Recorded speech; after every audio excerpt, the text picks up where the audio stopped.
Howdy, and welcome to the Lost Rider Podcast. It's an honor and a privilege to address you in the capacity of an interviewer, reporter, and media member. Too many modern media outlets have forgone the integrity and responsibility required of credible information sources.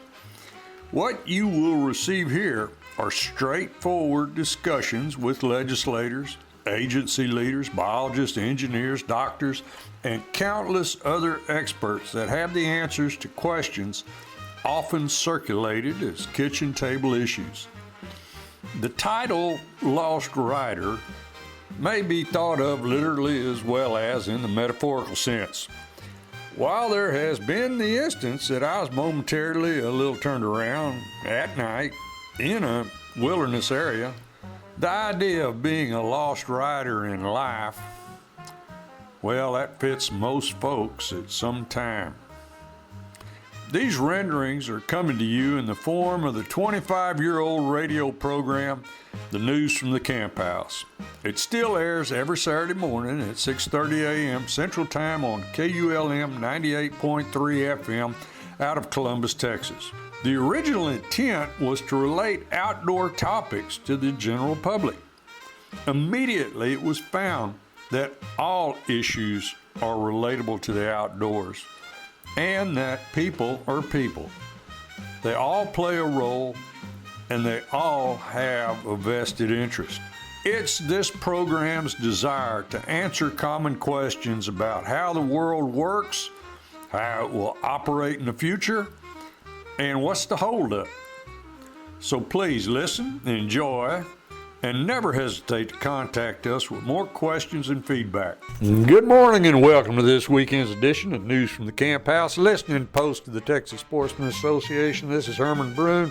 This weekend's edition is also brought to us by Shaw's Bend Social Club, country club for folks who don't have a country club. All right, I'll tell you what, this weekend, we're down here in Pearland, Texas. We are with State Representative Jeff Berry. All right. Now, the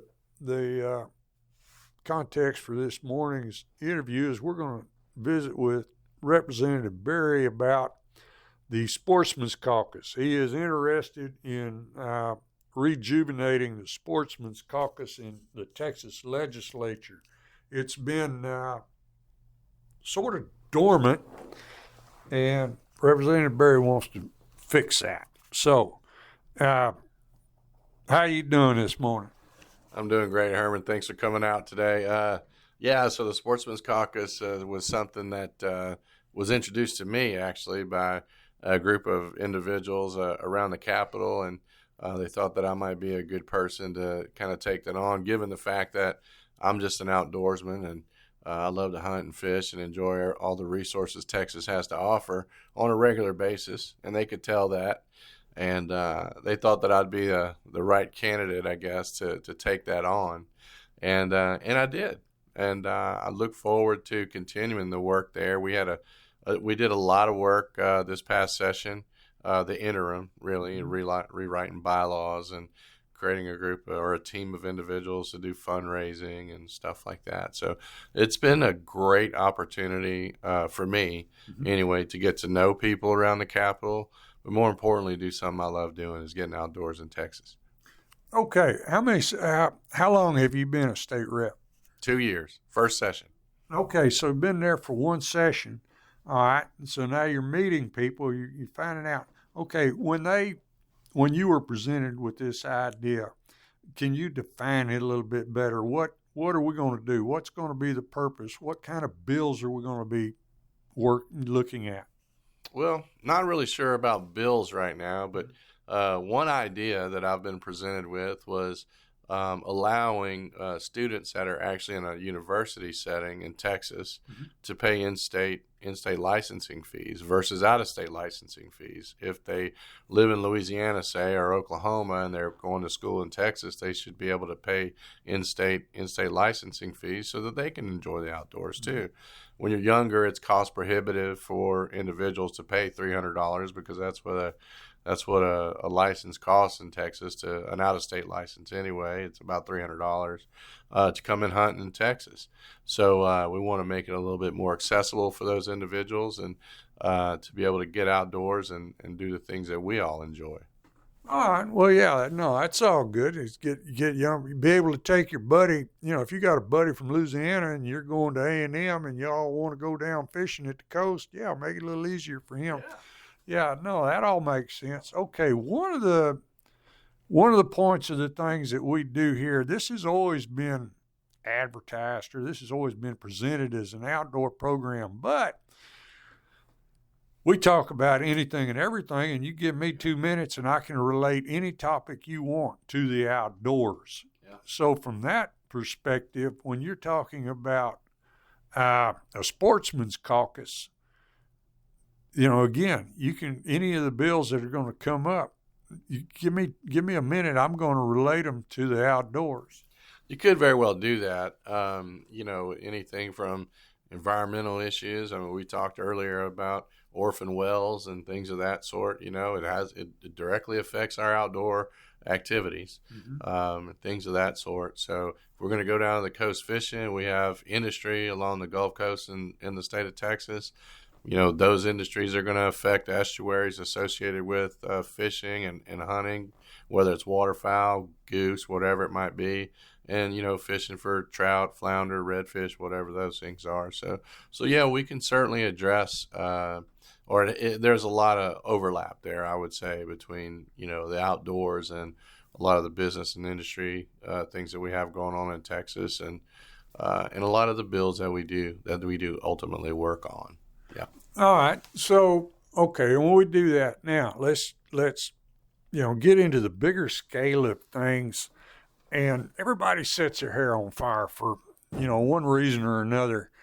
And you sit around, you look at it, and you just wonder, I wonder how this is all going to turn out. It was interesting the other week. I talked to Groundwater Conservation District Manager, and one of his point of views was, okay, right now data centers are a big thing. Everybody's setting their hair on fire, stop all the data centers. Yeah. And a question that he had was, okay, how many of these people are going to volunteer to give up their cell phones?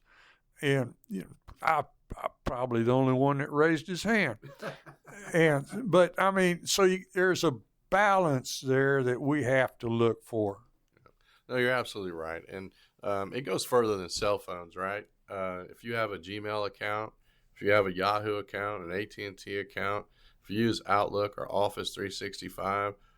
If you use Facebook, which a lot of people like to criticize me on, but they're using the very tool from a data center to address some of the things that I put out there on social media. So there's no question to me whether or not data centers are needed.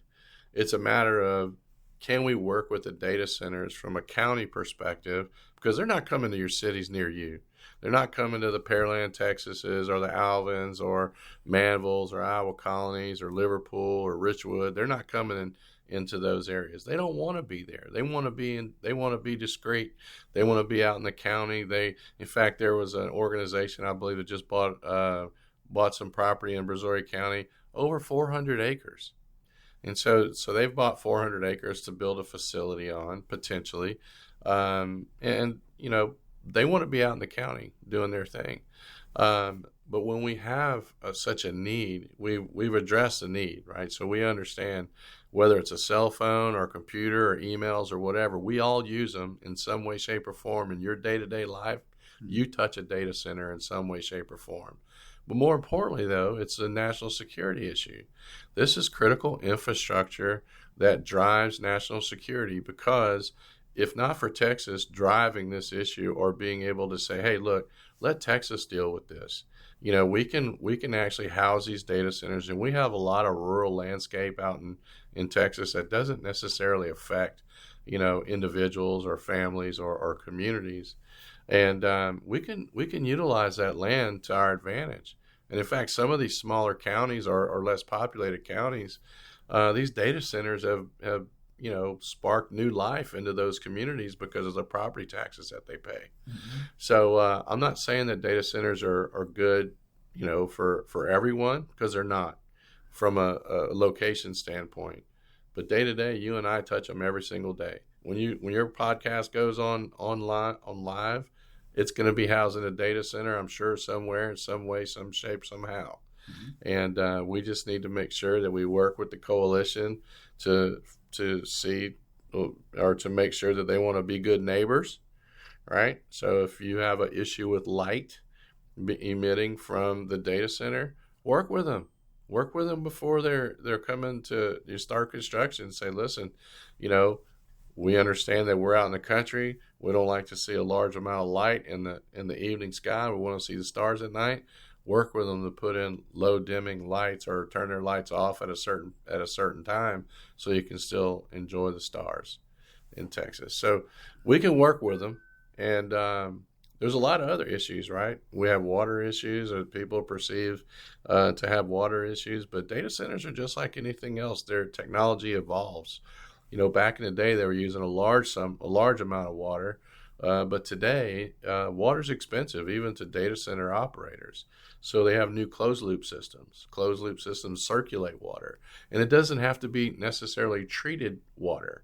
It could just be groundwater or surface water that they purchase from one of our other organizations like LCRA or Gulf Coast Water Authority or whomever, wherever they get their water in that area.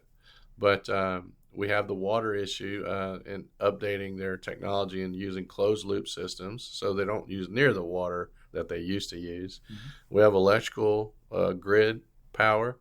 In fact, I had about an hour-long call with ERCOT last week about this very topic. We have way more capacity on the grid that we can call up than anything that we have attached to the grid at this very time. So on the hottest of days in Texas, the most we're going to use on any given day is about 104 gigawatts of power. And we have the ability to call up over 300. So we have the bandwidth from a power standpoint. The trick is, though, when we connect that plug of that data center or whatever business it is, it doesn't have to be a data center. It could be anything utilizing over 75 megawatts of power. Mm-hmm. If we plug that joker into the grid and it trips a breaker, that's a problem.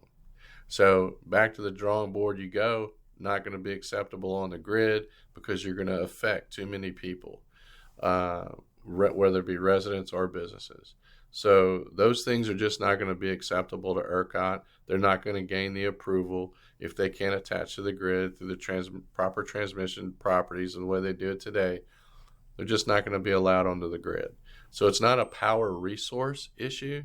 It's a power transmission issue when new businesses or data centers or whatever they might be try to connect to the grid. So those are the two big topics when it comes to data centers. And so the state of Texas has embraced data centers, and we have over 300 of them in Texas right now as we sit here. I don't know how many more are planned, but there are more coming. You just said there's already 300 in the state? Yeah, 300. Okay, one of the other, we're worried about water, we're worried about electricity. What about taking up, ag land? So the biggest challenge I have is that's one of the big heartburns I have when you start having large systems purchase large swaths of property in the area that we just talked about, right? It's going to be out in the county, and that property would otherwise be an ag, whether it be cattle or some sort of farming process. Mm-hmm. Me personally, being an outdoors person, I don't necessarily like it, but I have to weigh the justification for the data center as compared to the ag land that we possibly but more importantly, what about that farmer? What about that owner? Why is that owner actually sitting at the table with this organization saying, I'm having a hard time. I'm having a hard time paying my taxes. I can't raise enough animals on this property. I can't take care of enough animals. My family doesn't want to take over the farm. So a lot of times you find a situation where it's just their natural alternative to sell the property. Mm-hmm. And those individuals are going to go out and get the most money they can for their property, and they deserve to do it. But I don't like to see ag land taken up by large swaths of data centers or solar panels or windmills. I just don't like it personally. But I understand the need that property owners, and we're talking about property rights here. Mm-hmm. And, these property owners have property rights, and we value those property rights in the state of Texas. So they have every right to do it. Now, their neighbors are going to be really mad at them when they do it, but unfortunately, that's the state we're in now. All right. I'll tell you what, let's take a quick break and thank folks who let us come on here every Saturday morning. We'll be right back. Thank goodness for all the great sponsors we have here at News from the Camp House. H-E-B Food Stores. That's Stephen Tice at H-E-B. He helps me. He helps the community. He's a great man. I'm so thankful H-E-B loosened him up, lets him go around and sponsor a few things. H-E-B's got all your food needs. It's the greatest food store we got here in Columbus. Thank goodness for H-E-B. First State Bank. You go over to the First State Bank, they'll take care of all your loans, all your deposits, your savings, anything you need. Bunch of great hometown people over there. You got Celia Tobias, John Pollock. Everybody over there is looking out for you. Miss Barbara Barta. It's a great bunch of folks at the First State Bank is also sponsoring News from the Camp House. First State Bank takes care of all my business. Baumgart Agency, Susan Baumgart at the Baumgart Agencies, her and Germania. She told me to plug Germania. Germania is an insurance that she likes everybody to know about. The Baumgart Agencies.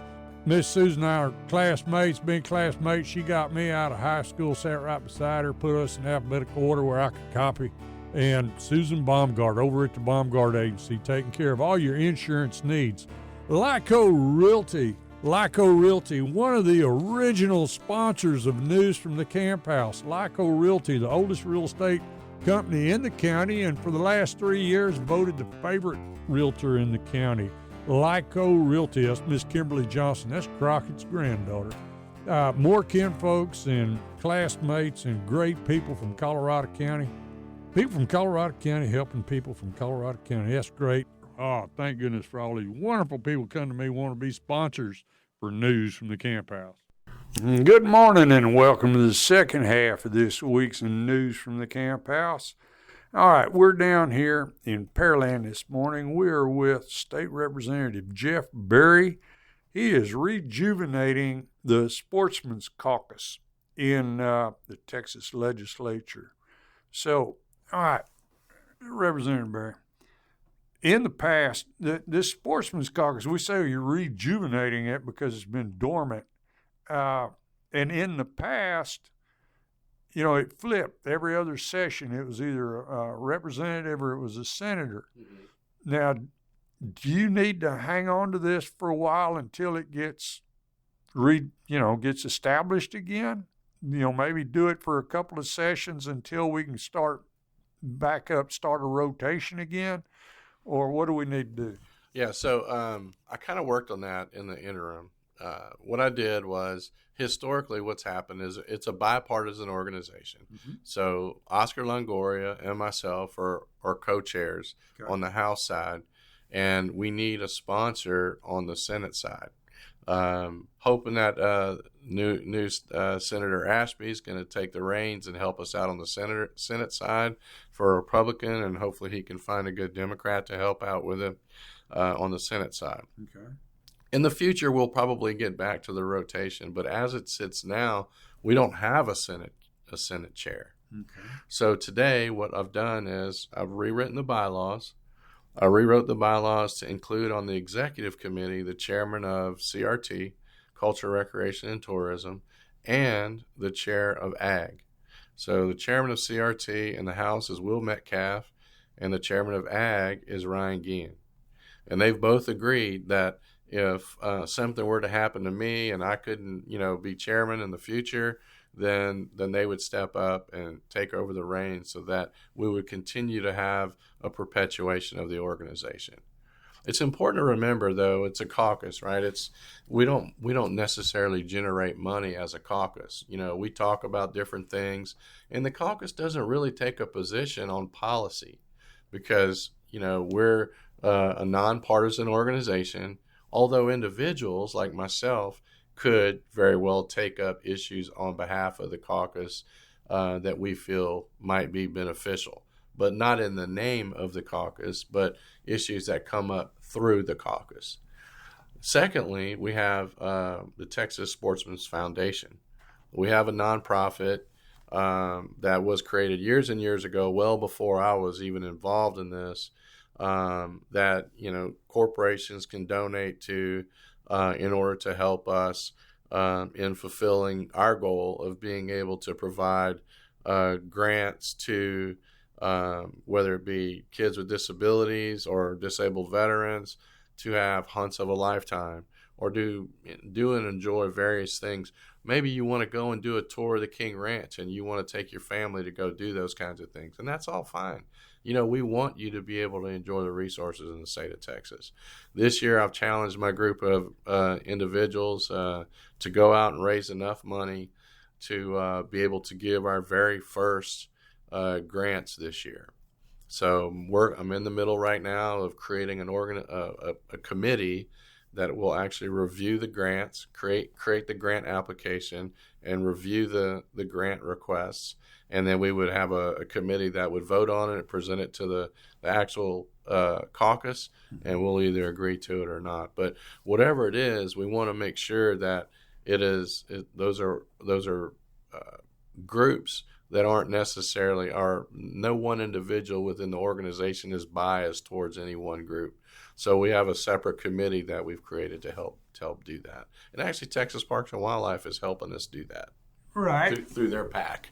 Okay, yes. Okay, that makes sense.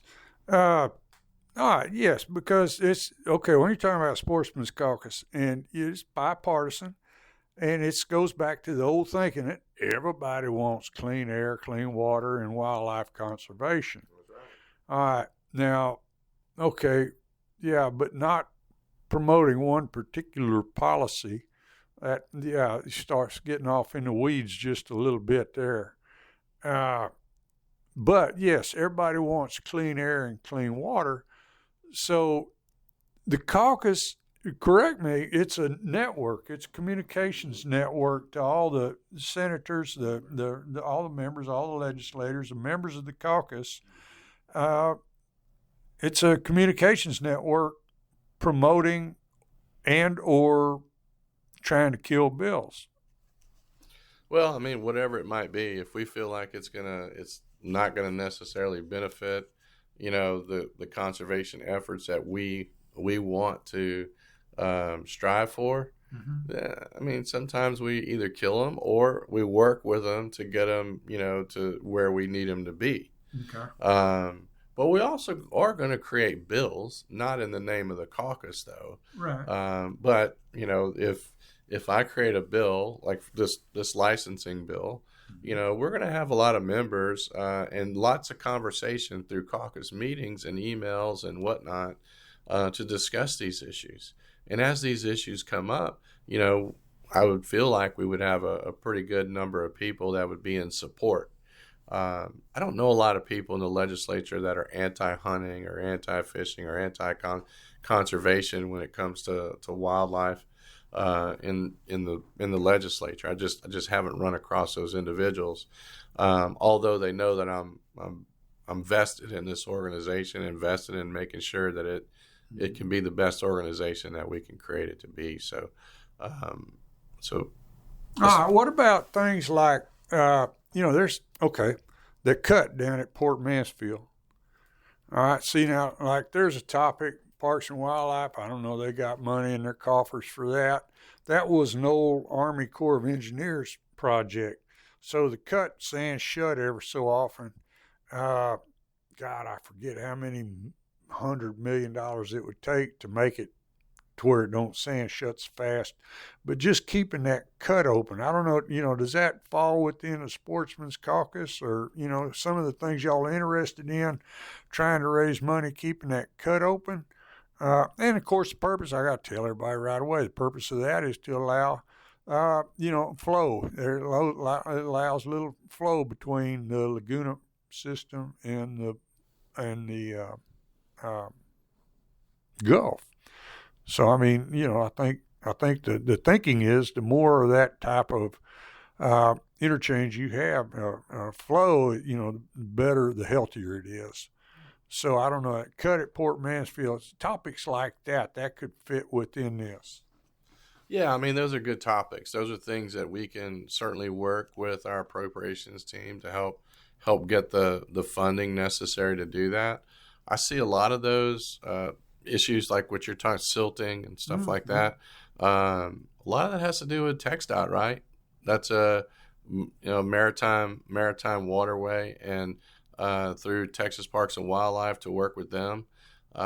In fact, just this last session, I was on appropriations, and Texas Parks and Wildlife was under my purview, or my committee. It's not my committee, but under our purview. And I was going through their budget, and their budget had one of their different funds, Fund 9, which is where all the stamps go, the funding for all the stamps and whatnot. And some of those buckets of money, because every time you buy a stamp for one thing or another, the money that you use to pay for that stamp has to go towards that species or that fund, right? Okay. And so some of those funds had sizable amounts of money in them. And so my question to them was, well, what are we doing with all this money? We have a ton of money right here. Why aren't we doing any projects with the money? This money's designed or meant to go to these projects. The answer I got was that we only had 1% of all that money could go to administrative costs. So you just brought up the cut in Mansfield. Anytime you're dealing with a waterway, there is a lot of administrative overhead and expense associated with that. And so I had a rider last session to allow them to go and study the ability to increase the administrative costs from 1% to 5% of the total cost of the fund. Because the answer I got back from Texas Parks and Wildlife was that, well, administratively, we can't do the engineering, we can't do the environmental. It just costs too much money for these types of projects. And so I think, we're going to continue working on that so that they can more easily do these projects and do them more frequently. That's the biggest issue. And so being able to, control the cut, which ultimately controls the flow of water in and out of that estuary, right? Okay. So we want to make sure that those individuals or that organization can go and do the work that they need to do on a more frequent basis. So working with the fund system within Texas Parks and Wildlife, if that's a big issue, working through our transportation committee, which is partly maritime, right? Okay. And then working with our appropriations team, whatever appropriations team that falls under, if I'm still on that committee or not, but working with that committee to see if we can't allocate some funding specifically to alleviate the silting in those areas. But you can bet our committee is going to keep a keen eye on everything associated with, things like you're talking about, silting, whether it's, ducks, geese, trout, redfish, flounder, whatever it might be. We're going to keep a keen eye on those things and make sure that, we stay within our boundaries and protect all the things that we like to do.